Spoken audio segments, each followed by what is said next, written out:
Quelle est la scène la plus drôle que j'ai écrite? Alors j'ai écrit beaucoup de scènes assez amusantes, notamment dans Le Prix de la Rédemption, mais pas seulement, dans mes autres romans également.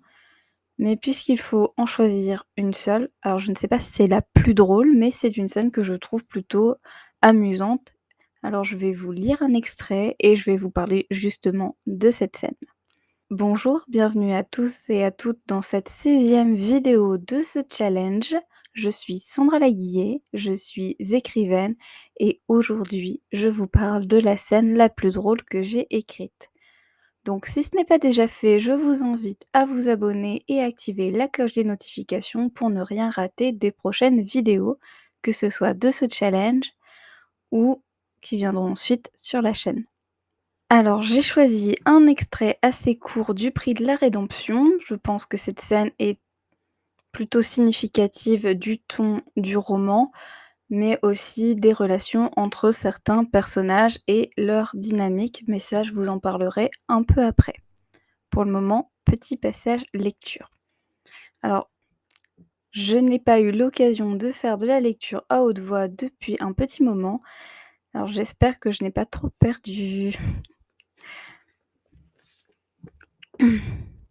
Lenny passe sur son application d'appel. Le contact de Ressus est en première ligne. Il appuie sur le bouton vert. À la 3e sonnerie, son numéro 1 décroche tout en bâillant. T'as parlé avec Luigi? Réveille, je suis fatigué, proteste son second. M'en fous, t'as parlé avec Luigi? Réveille. M'en fous que tu sois fatigué, Ressus. J'ai passé la nuit à me demander si j'allais pas me prendre une balle alors ta fatigue, tu sais où tu peux te la mettre? Comment? Una pelota? Non, une balle, Ressus. Una bala por alma, Ressus. L'idée sort un peu plus son second de son sommeil. Il était temps. Lenny annonce d'un ton clair. La petite est chez moi. Ressus s'exclame. Il est tout à fait réveillé à présent. Lenny l'imagine se lever d'un bond de son oreiller tout en tirant Kayla des bras de Morphée. Il n'y a pas de raison pour qu'il soit le seul à être épuisé. Tu l'as pas tué? S'étonne le second. Non, bah non, non, je l'ai pas tué, Ressus. Alors, ce passage montre clairement Lenny Jensen et Ressus Rodriguez. Donc Lenny, le chef des Unitas, qui est un gang, et Ressus est son second. Je trouvais que ce passage reflétait assez clairement la relation entre les deux, Lenny qui donne des ordres et Ressus qui finalement obéit mais à sa manière, avec tout son calme habituel et son flegme dont il ne se départit jamais. Parce que Ressus est plutôt calme, de temps en temps, il l'est un petit peu moins, disons, mais il contrebalance le caractère de Lenny. Lenny qui est vraiment très impulsif, même si en même temps il est enfin il est blasé de la vie, mais d'une certaine manière, la personne optimiste des 2, c'est Ressus et Lenny est plutôt pessimiste. Du coup, je voulais que ce passage reflète un peu l'image des 2 personnages, Ressus qui ne s'en fait jamais pour rien et Lenny qui est toujours en train de s'inquiéter pour absolument tout et n'importe quoi. L'accent volontairement caricatural de Ressus est volontaire, ça je l'ai dit dans plusieurs autres vidéos, c'était pour augmenter l'effet comique du personnage, mais également parce qu'il y a toute une histoire derrière cet accent, mais ça, on le verra dans le tome 2, qui n'est encore qu'en écriture. Alors bien entendu, on ne peut pas dire que ce soit le passage le plus hilarant qui soit. Sorti de son contexte, ce n'est pas forcément très drôle.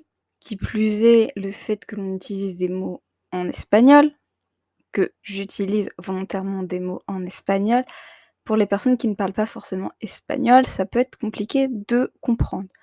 Mais tout au long du roman, cela s'explique et ce que je voulais surtout mettre en avant dans cette lecture, c'était la dynamique des personnages et le fait que l'humour se gère progressivement dans un roman. On ne peut pas mettre des passages comiques sans qu'il n'y ait de signification à cela.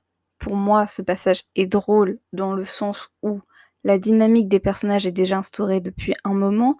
Le fait également que, heu, ce ne soit pas forcément drôle en soi, parce qu'il n'y a pas de blague, il n'y a pas d'humour clairement défini.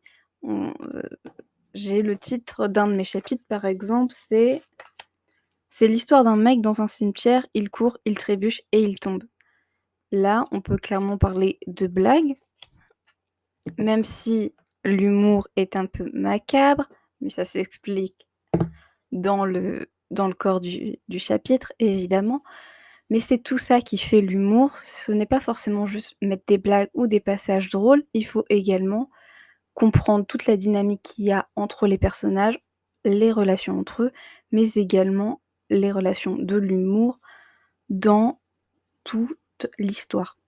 Les passages comiques sont là, certes, pour intensifier l'histoire, mais ils sont aussi une manière de gérer les relations. Ce qui est surtout très drôle dans ce passage, c'est bien évidemment l'accent de Ressus, mais aussi le fait que Lenny soit vraiment très anxieux par rapport au fait que celle qu'il nomme «la petite» soit chez lui. Alors que pour Ressus, ce n'est absolument pas grave, même si ça le réveille. Mais c'est plus le fait que Lenny soit anxieux qui interpelle Ressus. Voilà ce que je pouvais vous dire sur cette scène. Moi, je la trouve assez amusante, même si évidemment, si j'avais un meilleur accent espagnol, ça passerait certainement mieux. En tout cas, ben, j'espère que cela vous a plu. Si c'est le cas, n'hésitez pas à mettre un pouce et à partager ce contenu. Dites-moi dans les commentaires ce que vous avez pensé de cette scène et dites-moi ce que vous pensez surtout de l'humour et de la manière dont on peut le comprendre en tant que lecteur. Je vous dis à demain pour la 17e vidéo de ce défi. En attendant, n'oubliez pas, lisez, rêvez, écrivez des histoires.